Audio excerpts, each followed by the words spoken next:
그래서 오늘은 회사에 분노 조절이 안 되는 상사가 생기는 3가지 이유에 대해서 이야기를 해보겠습니다. 분노 조절이 안 되는 상사가 생기는 첫 번째 이유는 부모로 인해 생긴 인격적인 미성숙 때문입니다. 이들은 이미 회사에 들어왔을 때 분노 조절 장애를 가지고 있는 경우가 대부분이죠. 이들의 분노 조절 장애를 그냥 유전적인 이유라고 방치한다면 그 자체가 무책임한 거고요. 쉽게 말하면 부모가 상사를 방치하거나 잘못 키운 거죠. 이들의 부모 때문에 지금 여러분들이 작살나는 거고요. 그래서 저는 분노 조절 장애 상사나 선배들을 볼 때마다 저 인간은 부모가 잘못 키워서 그래. 그러니 누굴 탓하겠어? 라고 생각했습니다. 이렇게라도 해서 이해하지 않으면 도저히 참을 수가 없었거든요. 마음 같아선 상사를 뒤로 데려가서 100대는 때리고 싶었고요. 그리고 분노 조절 장애가 있는 상사들은 부하 직원들을 잡아먹는 귀신 같은 존재들이죠. 최소한 한 명이 10명 정도는 직장 생활을 망치거나 퇴사하게 만들고요. 이들은 폭언이나 갑질을 당연하게 생각하고 인격적으로도 미성숙하죠. 저는 회사가 인재 경영을 하고자 한다면 이들을 먼저 제거해야 한다고 확신합니다. 그리고 이들이 분노 조절이 안 되는 이유는 이기적으로 자기 감정에 충실할 뿐이고 상대방에 대한 이해와 공감이 절대적으로 부족하기 때문이죠. 옆에서 보면 소시오패스처럼 보이기도 하고요. 게다가 도덕성도 부족하고 죄책감도 거의 느끼지 않죠. 이들은 회사에 있어서는 절대 안 되는 전염병이나 썩은 과일 같은 존재고요. 이들의 확산을 막으려면 면접 때 철저한 검증을 하던가 회사의 윤리 시스템이 확실히 작동해야 하죠. 그렇지 않으면 회사가 썩어갈 테니까요. 분노 조절이 안 되는 상사가 생기는 두 번째 이유는 학창시절이나 신입사원 때 잘못 배웠기 때문입니다. 쉽게 말하면 이들의 성장 과정에서 아무도 신경 쓰지 않은 교육 탓이죠. 싹수가 노란 떡잎은 뽑아내야 하는데 보이지가 않았던 거고요.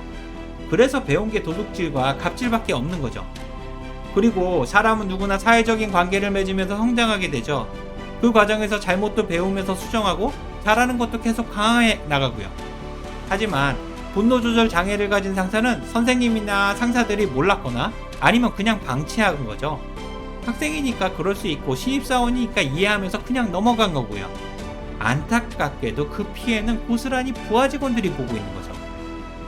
분노 조절이 안 되는 상사들은 학창시절의 학폭이나 직장 선배의 갑질을 계속 참으면서 살았을 수도 있습니다. 어쩔 수 없이 참으면서 살다 보니 복수심만 커진 거고요. 상사가 되고 나서 과거에 대한 복수심리자 보상심리가 작동해서 분노 조절이 안 될 수도 있죠. 자기도 참고 살았으니까 부하 직원도 당연히 참아야 한다는 갑질 마인드가 있는 거고요. 가장 슬픈 건 지금 이 사람이 우리들의 상사라는 사실이죠. 맹모 삼천지교를 바라는 것은 아니지만 친구 따라 강남은 못 갔어도 병원에는 갔어야 하고요. 치료가 아니면 교육이라도 제대로 했어야죠. 어쨌든 교육이 얼마나 중요한지는 이럴 때 확실하게 느낄 수 있는 거고요. 분노 조절이 안 되는 상사가 생기는 마지막 세 번째 이유는 폭언이나 갑질이 용인되는 조직 문화 때문입니다. 쉽게 말하면 부하 직원에게 함부로 해도 괜찮다는 조직 문화가 실제로 존재하는 거죠. 그래서 상사들이 갑질을 당연시 여기게 되는 거고요. 대부분의 상사들이 갑의 입장에서 확실한 갑질을 하는 거죠. 너도 갑질, 나도 갑질, 욕설과 충돌, 폭력과 분노장애 등이 조직에 난무하고요. 부서이기주의는 말할 것도 없고 원래 사람과 부서는 생물과 같아서 싸우면서 성장한다고 생각하죠. 이런 모습들도 처음엔 불편하지만 익숙해지면 당연해지고요. 그러면서 점점 파트너사나 고객에게 확대되죠. 원래 갑질은 전염병과 같아서 조직 문화에 금방 정착되고 널리 퍼지니까요.